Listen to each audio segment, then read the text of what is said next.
everyone, in today's video I wanted to share 5 tips for connecting with your students. I know this is something we talk about a lot at the beginning of the year, but August and September / like back to school can just be really crazy anyways. So I thought right now would probably be a good idea to do just kind of like a little refresh, check in, see how that's going, and just talk about some different strategies and ways to really build relationships, classroom community, and just those bonds you have with your students that always grow throughout the year. I don't think any of these ideas are like earth-shattering or brand new in any way, shape, or form, but hopefully some of them are going to be things that are like, oh, yeah, I forgot about that as an option, and maybe cause you to dig back in the shelves and pull something out and try that out. Hey, it's Ashley, aka Señorita Spanish, where I provide easy-to-use resources to save you time and energy while you're lesson planning.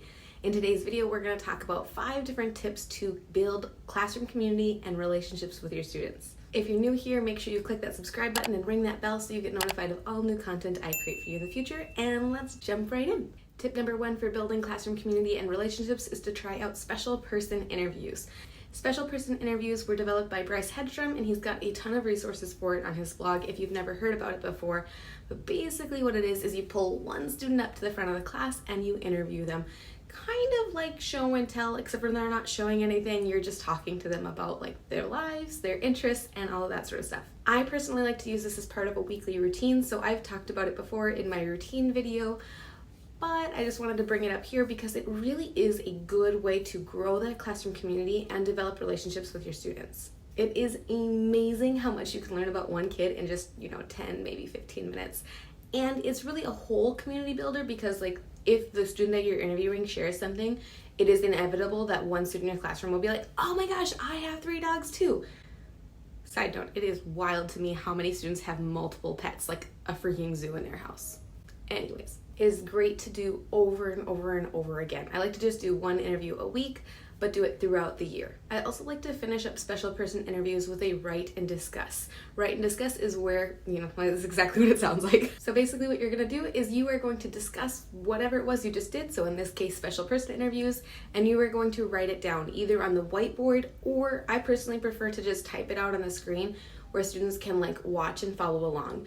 When you do this, it basically turns any activity that you've done into a text, and then you can do reading activities with that selection. I have a whole playlist of reading activities. I'll link it for you here if you want to go check out some ideas for things you can do with the readings. But one of my favorite options to do with write and discusses after special person interviews are to give students 5 or 6 of the writings, 5 or 6 of those short paragraphs that we come up with, and just see if they can recall who is who. So you give them 5 paragraphs with the names removed and see if they can remember, oh yeah, Dylan is the one who likes to play hockey and has a dog. Or, oh yeah, oh my gosh, I forgot that Rishi really likes to read books and plays with Legos, or, I don't know, whatever it is. That way they're kind of paying attention to that information about their classmates, or, themselves. Sometimes they're reading it and they're like, oh, this is me. And that really does build that relationships and build that community. It also gives you insight into their lives that you might not have had a chance to hear about if you didn't do special person interviews with your students. Another option to do with those paragraphs once you're all done is to just, take 10 of them, hang them up on the walls, and then do a gallery walk with them. And they would just write down one thing that they understood from each paragraph or something like that. You might not think your kids are into this, especially if you teach older students, but I think it'll surprise you. Really give it a try if you haven't yet. It does not have to be very long, and in fact, I find it more engaging when you keep it shorter. I would not go longer than 15 minutes unless, sometimes you have one of those days where it's everybody is really into it, and then of course lean into that. But generally I would say a special person interview is 10 minutes or less. I do have a few blog posts to help you get started on special person interviews, and I will make sure to link to them in the description of this video. Okay, tip number 2 is to recommend books to your students based on their interests. So you might learn interest from them during special person interviews, or maybe it's just during your start of class routine, or maybe it's during weekend chat, or maybe you're just talking in between class periods and things like that. But I found that things go a long way if you personally select and hand a book to a student and say, I think you're gonna like this. And you can tell them why, or you can just leave it at that, I think you're gonna like this.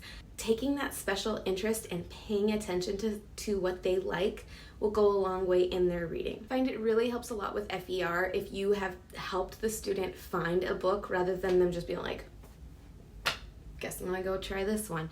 right? So first of all, FVR stands for free voluntary reading. Some people call it silent sustained reading, but basically the students are choosing something and they're sitting and reading it on their own. So something that you can do to help your students with that, but also build relationships, is to select a book that you think that they will enjoy, and just to make sure that you have books available for them that are like relatable to them and are for their interest. Like sometimes a kid is looking and they just can't find anything, and if you come back the next day or like, you know, a week, shipping time and all that good stuff, and you're like, here, look, I found you something, that will do wonders for that relationship, and hopefully that student will really enjoy reading the book that you picked out for them. If you want to learn more about procedures for FVR, I do have a blog post on it, and I will make sure to link to that in the description below. Okay, tip number 3 is to take a moment to check in with guardians. If your load is anything like mine is in the past, it's probably a lot, like at least 100 students, possibly closer to 200 students, and I know some of you are like,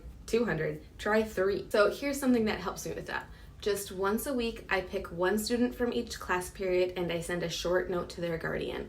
And when I say a short note, I literally have like a couple of notes already typed up in my Google Keep, and I copy and paste it, and then I tweak it for that student, and then I send it on its merry way. Like, this is not something that takes me more than 10 minutes to do 5 emails or 6 emails, depending on, you know, the number of preps I have that year.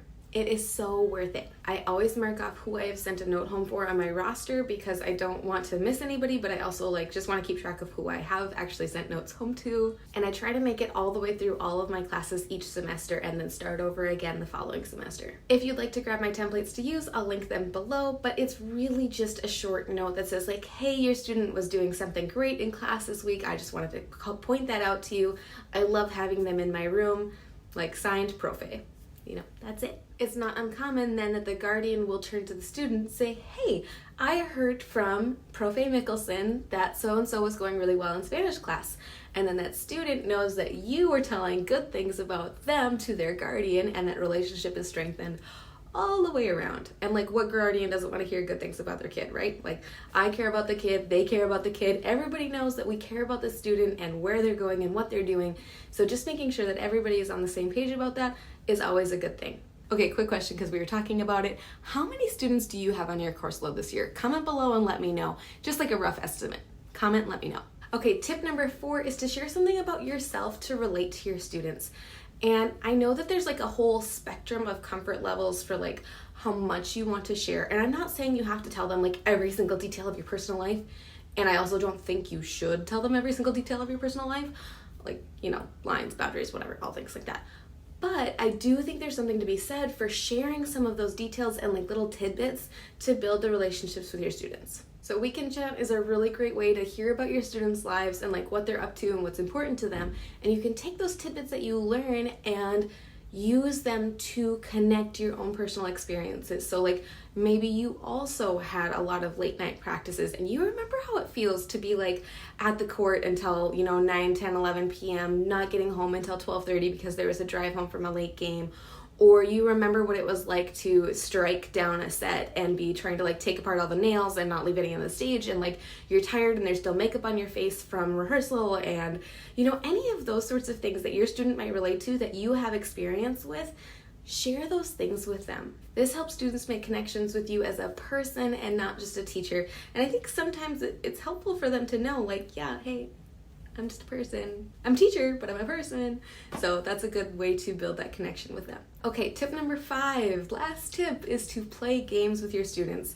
And I know we don't really always have a lot of time for playing games, but one really, really easy way to do this is if you are playing a digital game like Quizlet Live or Gimkit or Kahoot or Bookit or whatever, and the digital game is like running itself, log in and play with them. They like to see if they can beat you. I like to just beat them. It's good to be silly and laugh together. Also, sometimes like we have those weird schedule days that everybody has the weird schedule days, right? Like assemblies are happening or fire drills are planned or like whatever it is. Bring in board games and just play games with your students on those weird days. Forbidden Desert is a great one for that, or like Forbidden Island, because those are cooperative learning games. Ticket to Ride, like any of those sorts of cooperative games are really easy to just like pull out and play with your students. And you can do them in the target language, or you can just not you know, it's okay. It's okay to just not. A really fun game my students have enjoyed playing in the past is the What Do You Meme game. I have a version for it in, I know I have Spanish, obviously, but I also think there's French, German, and Italian linked on my blog, so I'll make sure to link the blog post for the What Do You Meme game. It's a free download, but that is a really good option to make sure you just like throw in your file cabinet. It's kind of a pain to prep. Fair warning, it's a lot of cutting. But once you've prepped it, if you just throw it in your cabinet and take it out on those weird scheduled days, like students love it, and that's a really fun one to like jump in and play with them. There you have it, 5 simple tips to build classroom community and relationships with your students. I'd love to hear if any of these were great reminders for you, or if any of them are things that you haven't tried before that you're planning on trying. I would also love to hear in the comments below what's your favorite way to build classroom community with your students.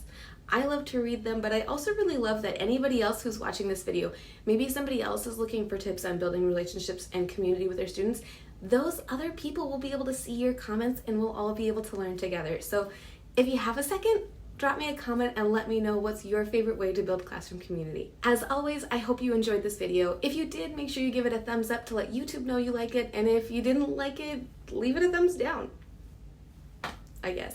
If you haven't yet, make sure you click subscribe and ring that bell so you get notified of all new content I create for you in the future. I post videos every week. Thanks! I'll see you in the next one.